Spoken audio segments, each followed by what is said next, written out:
शहडोल जिले में एक बड़ा भूमि घोटाला सामने आया। कोतवाली थाना क्षेत्र के ग्राम भूईबांध में करोड़ों की सरकारी जमीन को भूमाफिया और बिल्डर्स के गठजोड़ ने कब्जा कर बेच डाला है। हैरानी की बात यह है कि इस मामले को दबाने के लिए पुलिस ने क्लोजर रिपोर्ट तक दाखिल कर दी, लेकिन अदालत की सख्ती ने पूरे फर्जीवाड़े की परत उधेड़ दी है। यह मामला वर्ष 2017 में कोतवाली थाने में दर्ज किया था। आरोप है कि मैसर स्वास्तिक बिल्डर्स और सरावगी परिवार ने मिलीभगत से सरकारी जमीन पर कब्जा कर उसे निजी जमीन बताकर बेच दिया। अदालत ने पुलिस द्वारा दाखिल की गई क्लोजर रिपोर्ट को सिरे से खारिज करते हुए कहा कि न तो मूल दस्तावेजों की सही से जांच हुई और न ही संलग्न रिकॉर्ड का गहराई से अध्ययन किया गया। अदालत ने इस मामले में पुनः जाँच कर विस्तृत रिपोर्ट प्रस्तुत करने के निर्देश दिए हैं। इस घोटाले की जड़ी 1978 से जुड़ी है, जब किशोरीलाल सरावगी को कब्जे के आधार पर भूमि स्वामी घोषित कर दिया। इसके बाद उनके उत्तराधिकारी बताए गए महेंद्र और अनंत सरावगी ने फर्जी तरीके से नामांतरण करा लिया। इतना ही नहीं, जमीन की खरीदी महज 35 डिसमिल की थी, लेकिन राजस्व अधिकारियों की मिलीभगत से उसमें 65 डिसमिल सरकारी जमीन जोड़कर कुल 100 डिसमिल जमीन का विक्रय दस्तावेज तैयार कर दिया। जब यह मामला कलेक्ट्रेट कार्यालय पहुंचा तो नामांतरण फाइल में पिता का नाम तक बदल दिया गया था। यह साबित करता है कि फर्जीवाड़ा गहराई से किया और इसमें कई स्तरों पर प्रशासनिक मिलीभगत रही। पुलिस पर आरोप है कि उन्होंने महज खानापूर्ति कर मामला दबाने की कोशिश की है।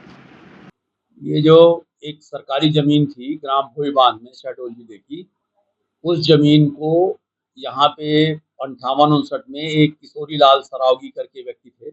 उन्होंने 2 व्यक्तियों से उस जमीन को अपने नाम करा लिया था, जिसमें एक व्यक्ति की 15 डिसमिल जमीन थी, एक की 20 डिसमिल।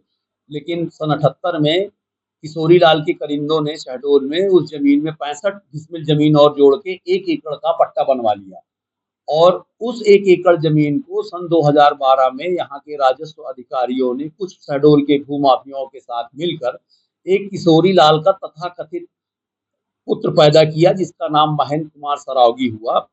और उस महेंद्र सरावगी ने, जिसके बाप का नाम पन्नालाल सरावगी था, वो किशोरीलाल सरावगी का लड़का बनके उस जमीन को अपने नाम नामांतरित करा दिया और बाद में उस जमीन को कलेक्टर की परमिशन से इन भूमाफियाओं को बेच दिया।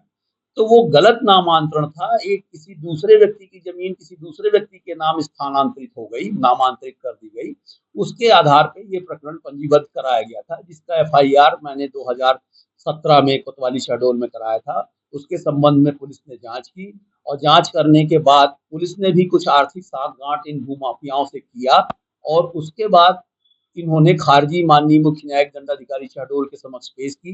तत्कालीन सीजीएम संतोष कोल ने उस खारजी को निरस्त करते हुए पुनः विवेचना के लिए कहा, लेकिन यहाँ की पुलिस ने फिर से उन्हीं भूमाफियाओं से मिलकर पुनः दोबारा खारजी यहाँ कोर्ट में प्रस्तुत की, जिसको अभी हमारे तत्कालीन मुख्य न्यायिक दंडाधिकारी सीजीएम राजेंद्र सिंह ने उस खारजी को फिर से खारिज कर दिया और ये कहा कि सभी मूल दस्तावेज जब्त किए जाएं और इन आरोपियों के विरुद्ध कानूनी कार्रवाई करते हुए विधिवत न्यायालय में चालान प्रस्तुत किया जाए। शहडोल से अशोक तिवारी की रिपोर्ट।